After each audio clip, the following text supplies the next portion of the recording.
वंदे मातरम साथियों, विशेषकर ऐसे साथी जो डीएससी यानी डिजिटल सिग्नेचर सर्टिफिकेट जो है उससे काम करते हैं, पे मैनेजर का या अन्य कोई काम करते हैं, उनके लिए महत्वपूर्ण जानकारी साझा कर रहा हूँ। और ख़ास करके ऐसे साथी जो इस मामले में नए हैं या नया काम सीखना चाहते हैं और उनके अगर कार्यालय में डीएससी है और उसकी सेटिंग सही नहीं हो रही है या डिजिटल साइन करने में कुछ एरर वगैरह आ रहे हैं, तो किस तरीके से क्या क्या सिस्टम रहेगा उसके बारे में पूरी जानकारी मैं इस वीडियो में दूंगा। पिछली वीडियो में मैंने बात की थी कि किस तरीके से अगर आपका डोंगल है वो पुराना हो जाता है, उसका वैलिडिटी ख़त्म हो जाती है, तो नया डोंगल किस तरीके से आप बनवाएंगे, उसके बाद में उसको किस तरीके से इंस्टॉल करना है, पुराने को किस तरीके से डीएक्टिवेट करना है, नए को कैसे एक्टिवेट करना है, उसके लिए क्या फॉर्म वगैरह होगा, वो सारा प्रोसेस मैंने पिछली वीडियो में बताया था, तो वो वीडियो आप जरूर देखें। अब बात करेंगे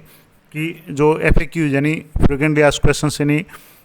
डिजिटल सिग्नेचर सर्टिफिकेट के संबंध में कुछ महत्वपूर्ण जानकारियाँ जो डोंगल के संबंध में अधिकांश कार्मिकों को सामान्य जानकारी नहीं होती है, तो मैं एक बार पूरा डिटेल में आपको बता दूंगा कि क्या क्या इसके बारे में होता है। तो सबसे पहले तो आपको ऑपरेटिंग सिस्टम की बात करें तो जो डीएससी है वो सामान्य रूप से विंडो 7 या उससे अबोव वर्जन है, विंडो 9, 10 वगैरह उस पर काम करेगा। दूसरा, वेब ब्राउज़र की बात करें तो वेब ब्राउज़र है इंटरनल एक्सप्लोरर 11 या उसके ऊपर का, यानी माइक्रोसॉफ्ट एज है तो उसको भी एज ए इंटरनेट एक्सप्लोरर काम में लेना पड़ेगा। इसके अलावा क्रोम या मोजिला वगैरह में ये काम नहीं करेगा, तो ये ध्यान जरूर रखें कि ये इंटरनल एक्सप्लोरर में ही काम करेगा, उसका भी वर्जन 11 या उससे अबोव वर्जन होना चाहिए। अब दूसरा कि मुझे डिजिटल सिग्नेचर सर्टिफिकेट के लिए कौन सा सर्टिफिकेट डीएससी डोंगल तैयार करवाना होगा, तो अभी जैसे क्लास या लेवल 2 का इसमें लिखा हुआ, लेकिन अब लेटेस्ट में लेवल 3 का चल रहा है, तो आप लेवल 3 का जो है सर्टिफिकेट वो बनवाएं और लेवल 3 का सर्टिफिकेट होगा उसमें अलग अलग यहाँ इस तरीके से नाम वगैरह वो शो होंगे। और मान लो जैसे आप जो नया डोंगल है वो आपका लेवल 3 का 2 का है कि नहीं है, वो कैसे होगा, तो जब पीसी या लैपटॉप में आप इसको इंस्टॉल करेंगे तो उसमें इस तरीके से मैसेज आएगा, जब लॉगिन करेंगे तो इस तरीके से ई-पास 2003 वाली इस तरह का मैसेज आएगा जिसमें सर्टिफिकेट शो होंगे, तो उससे आपको पता चल जाएगा। अब बात करेंगे कि मान लो रजिस्ट्रेशन कैसे करेंगे, तो मान लो जैसे ये है कि क्या एक डीडीओ को पे मैनेजर और प्री पे मैनेजर पे यानी PRA पे मैनेजर पे डिजिटल सिग्नेचर सर्टिफिकेट का डोंगल का रजिस्ट्रेशन अलग अलग करना पड़ेगा, तो अलग अलग करने की आवश्यकता नहीं है। डीडीओ अगर एक ही है तो डीडीओ कोड एक है, तो डीडीओ को केवल पे मैनेजर पर ही डिजिटल सिग्नेचर सर्टिफिकेट करने की आवश्यकता पड़ती है, क्योंकि जो सामान्य रूप से विद्यालयों में है वो सब डीडीओ होता है। प्री पे मैनेजर के लिए डीडीओ है वो सीबीओ होते हैं, तो उनका काम जो सब डीडीओ है उनको डीएससी की आवश्यकता नहीं पड़ती। तो पे मैनेजर के काम के लिए ही आपको डिजिटल सिग्नेचर सर्टिफिकेट है वो आपको रजिस्ट्रेशन करना पड़ेगा ट्रेजरी में। अब मान लो आपने डोंगल बनवा लिया, तो उसके बाद में सबसे पहली बात आती है कि आपको एक्टिवएक्स है वो डाउनलोड करने पड़ते हैं और वो सही तरीके से इंस्टॉल करने पड़ते हैं। वो इंस्टॉल नहीं करेंगे तो आपका डोंगल है वो शो नहीं होगा, सर्टिफिकेट शो नहीं होगा। तो इसके लिए सबसे पहले आपको paymanagerrj@gmail.com इस साइट ईमेल आईडी पे आपको एक मेल करना है, और मेल करने में और सब्जेक्ट में सिर्फ आप खाली एक्टिवएक्स लिख दें, उसके बाद में मेल करेंगे तो थोड़ी देर बाद में एक ऑटो रिप्लाई मेल आ जाएगा और उस मेल में एक लिंक प्राप्त होगा। उस लिंक पे आप जैसे क्लिक करेंगे तो आपको एक्टिवएक्स डाउनलोड का है वो ऑप्शन आपको हो जाएगा, और वहाँ से सीधा है वो एक गूगल ड्राइव खुलेगा, उसमें से आप सीधे उसको डाउनलोड कर सकते हैं। तो जो लेटेस्ट वर्जन एक्टिवएक्स का होगा वो आपको डाउनलोड करना है, क्योंकि ये अगर सही नहीं होगा तो आपके बाद में कई सारी परेशानी आ सकती है। तो सबसे पहले तो आपको एक्टिवएक्स है वो नया डाउनलोड करना है। हर बार अगर पुराना डोंगल आपने काम में लिया वो एक्सपायर हो गया, नया आप काम में ले रहे हैं, तो एक्टिवएक्स एक बार नया डाउनलोड जरूर कर लें, क्योंकि पुराने को आपने अनइंस्टॉल किया तो उसमें कई फाइल है वो करप्ट हो जाती है। अब इसके बाद में जैसे ये हो गया कि मेरे डिजिटल सर्टिफिकेट की वैलिडिटी एक्सपायर होने पर क्या करना पड़ेगा, तो सीधी सी बात है उसको रिन्यूअल कराना पड़ेगा। तो इसके लिए आपको जो भी ऑनलाइन रिन्यू हो जाता है आजकल, तो आप ऑनलाइन या जो भी डिजिटल सिग्नेचर बनाते हैं उनसे संपर्क करके अपना है वो डोंगल है वो रिचार्ज या रिन्यू करवा सकते हैं। अब रिन्यू करने के बाद क्या करना पड़ेगा, तो मैंने पिछले वीडियो में डिटेल में बताया कि मान लो आपका या तो सर्टिफिकेट एक्सपायर हो गया, या मान लो आपके जो डीडीओ पावर है चेंज हो गए, पहले किसी और व्यक्ति के थे अब वो सेवानिवृत्त हो गए, उनकी ट्रांसफ़र हो गई और आपके पास में नए डीडीओ पावर आए जिसके भी पास में आए, तो वो अपना डीडीओ किस तरीके से डोंगल रजिस्ट्रेशन करवाएंगे। तो सबसे पहले तो आपको ट्रेजरी में जा करके एक लेटर लेकर के आपका पुराना जो सर्टिफिकेट है वो इसको डीएक्टिवेट करवाना पड़ेगा, और उसके बाद में जो नया डोंगल है उसको आपको पूर्व की बात ही रजिस्ट्रेशन करवाना पड़ेगा, यानी ऑनलाइन पहले पे मैनेजर पर रजिस्टर करके उसमें OTP प्राप्त करके उसको वेरीफाई करना है। उसके बाद में आपको एक लेटर लेकर के ट्रेजरी भेजना पड़ेगा, और जिसमें नया जो सिग्नेचर है नया सर्टिफिकेट है उसको वहाँ से वेरीफाई करवाना पड़ेगा, एक्टिव करवाना पड़ेगा। तो यहाँ से जैसे है कि अगर जैसे इसमें लिखा हुआ है कि digital signature certificate DSC dongle को रिन्यू कराने के बाद भी पूर्व की भांति रजिस्ट्रेशन करके संबंधित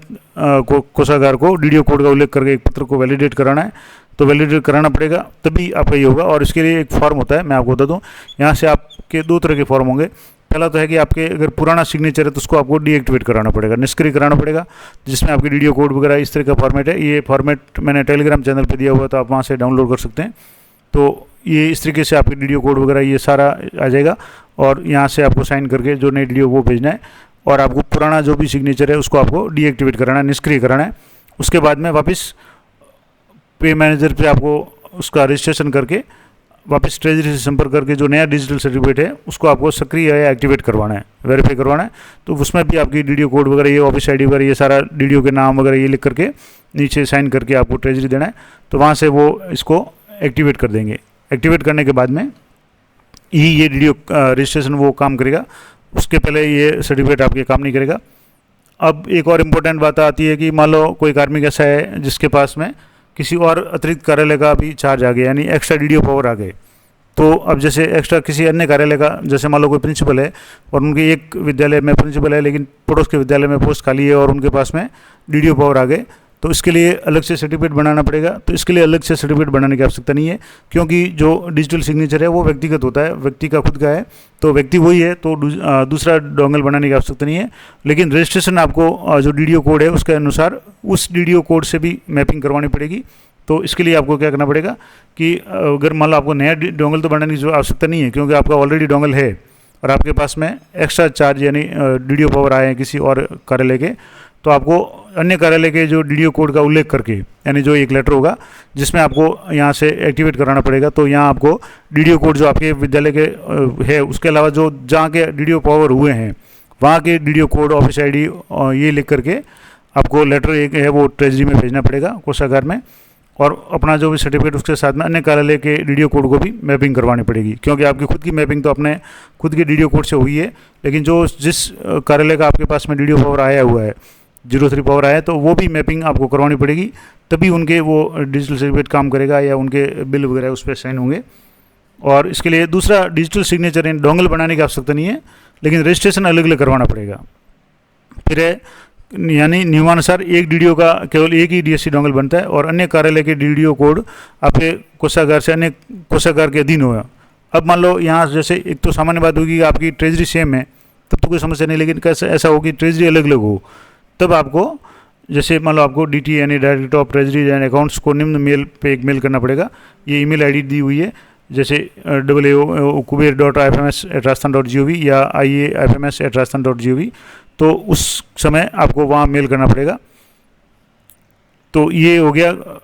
अलग अलग कोषागार है, तो बाकी सामान्य रूप से एक ही कोषागार है तब तो कोई समस्या नहीं है।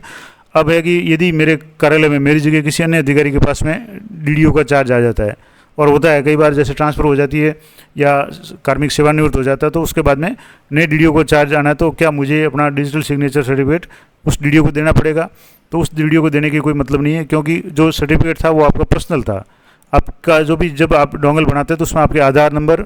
और पैन कार्ड और मोबाइल नंबर, ईमेल आईडी से जो सर्टिफिकेट बनता है, तो उसमें आपकी खुद की डिटेल्स है, तो आपका खुद का पर्सनल है, वो आपको किसी को देने की आवश्यकता नहीं है। उस कार्यालय के लिए आपको जो नया डीडीओ आएगा उसकी सर्टिफिकेट है उसको बनवाना पड़ेगा, और बनवा करके उसको आपको ट्रेजरी से रजिस्ट्रेशन करवाना पड़ेगा। पुराना है वो उसको डीएक्टिवेट कराना पड़ेगा। तो सीधी सी बात है कि इसमें नए डीडीओ को ये डोंगल देने की आवश्यकता नहीं है, आपको अपना नया डोंगल बनाना पड़ेगा, और आपका खुद का डोंगल है वो अपने पास रखना पड़ेगा। नए कार्मिक आएगा वो अपना खुद का डोंगल बनाएगा, क्योंकि नियमानुसार न्यू डीडीओ को अपना स्वयं का डीएससी डोंगल बनवा करके संबंधित जो भी कोषागार है उसमें रजिस्ट्रेशन करवाना पड़ेगा, और डीटीओ जो भी डीडीओ की डिटेल्स वगैरह भेज करके लेटर को उसको वैलिडेट कराना पड़ेगा। मैंने आपको बता दिया, एक्टिवेट कराना पड़ेगा, फॉर्मेट मैंने आपको पहले बता दिया। एक और इम्पोर्टेंट है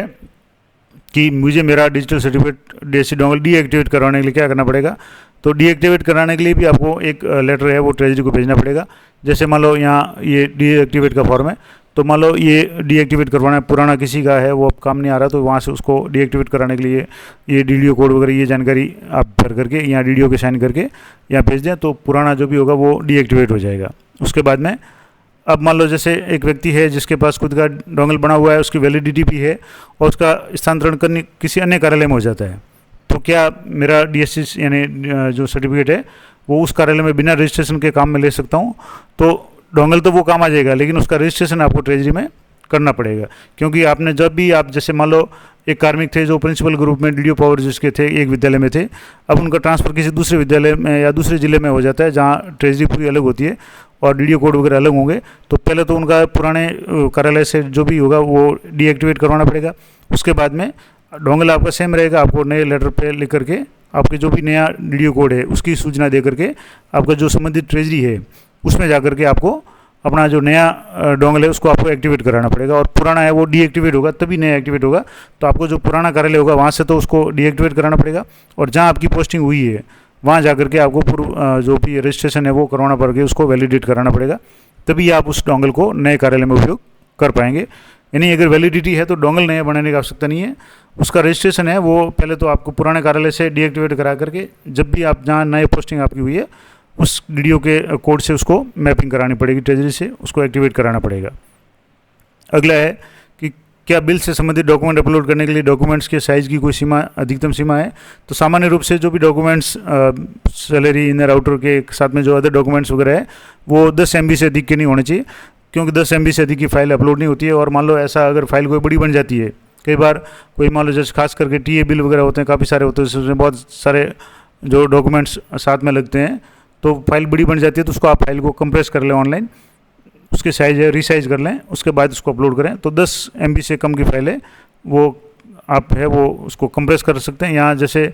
मान लो जैसे आपकी फाइल 10 MB से ज़्यादा होगी तो उसको क्या करेंगे, तो मैंने पहले बता दिया कि आप उसको ऑनलाइन कंप्रेस कर सकते हैं, या उसको रिड्यूस है ऑनलाइन टूल खूब सारे उपलब्ध है, किसी भी साइट पर जा करके आप उस फाइल को अपलोड कर लें और वापस उसको कंप्रेस करके डाउनलोड कर लें, तो उसकी साइज़ है वो कम हो जाएगी। अगला है कि मान लो अगर digital signature certificate DSC dongle का उपयोग करते समय automation server error can't create object, इस तरह का एरर आता है, और कई बार आता है जब खास करके जब नया सर्टिफिकेट डाउनलोड करते हैं या लैपटॉप चेंज हो जाता है या मान लो इंटरनल एक्सप्लोरर की सेटिंग वगैरह है वो चेंज हो जाती है, तो इस तरह के एरर आना कॉमन बात है। तो इसके लिए आपको क्या क्या करना है, तो सबसे पहले तो आपको जो DSC सर्टिफिकेट है सॉफ्टवेयर उसको वापस इंस्टॉल करना है। एक बार जो भी पुराना है उसको आप एक बार पूरी तरह से अनइंस्टॉल कर लें और नए सिरे से उसको इंस्टॉल कर लें। उसके बाद में इंटरनेट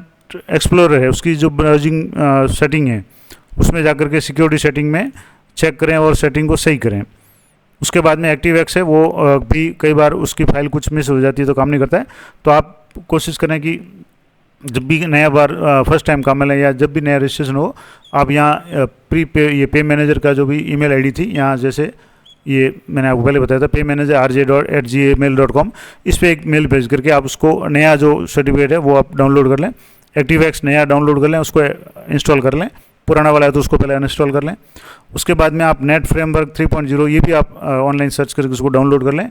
और एक्टिव को भी स्टार्ट कर लें। उसके बाद भी अगर हो जाता है अच्छी बात है, नहीं होता तो भी मैं आगे बताऊंगा क्या करना है। अब जैसे मान लो DSC के डोंगल का सॉफ्टवेयर सही तरीके से इंस्टॉल कर लिया, अभी जैसे एक जो साथी थे उनकी समस्या आई कि उन्होंने डोंगल नया बनाया, उन्होंने सारा काम कर लिया, एक्सप्लोरर की सेटिंग सही कर ली, जिस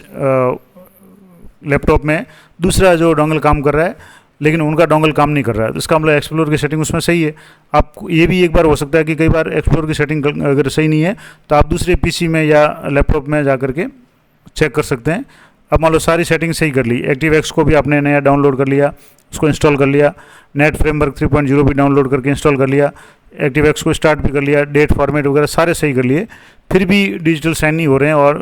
डोंगल है वो नहीं बता रहा है, या डोंगल की वैलिडिटी नाम या उसकी जो डेट्स वगैरह जो डिटेल्स यहाँ इस तरीके से ये जो डोंगल है इस तरीके यहाँ इस पे क्लिक करते हैं तो नीचे इसकी सारी डिटेल्स होती है, इसकी वैलिडिटी किस तारीख से किस तारीख तक है और काफ़ी चीज़ें इसमें शो होती है। अगर वो सारी शो नहीं हो रही है और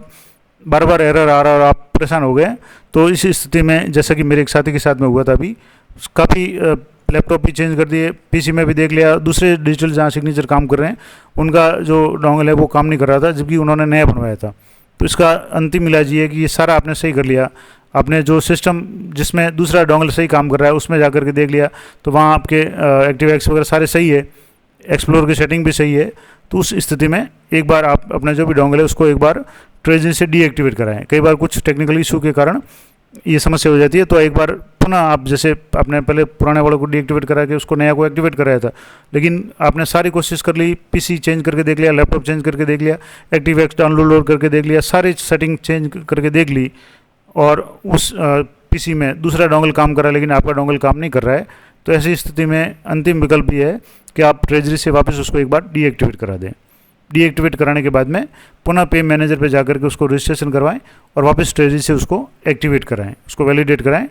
तब जाकर के ये समस्या का समाधान होगा। और ये लेटेस्ट मेरे एक साथी के साथ में हुआ है, जो करीब 15-20 दिन से परेशान हो गए थे। उन्होंने सारे कोशिश कर ली, एक्टिवेक्स डाउनलोड करके देख लिया, मैंने भी काफ़ी कोशिश कर ली, दूसरे पीसी में भी चेंज करके देख लिया, सारे कुछ हो गया, फिर भी वो काम नहीं कर रहा था। तो अंतिम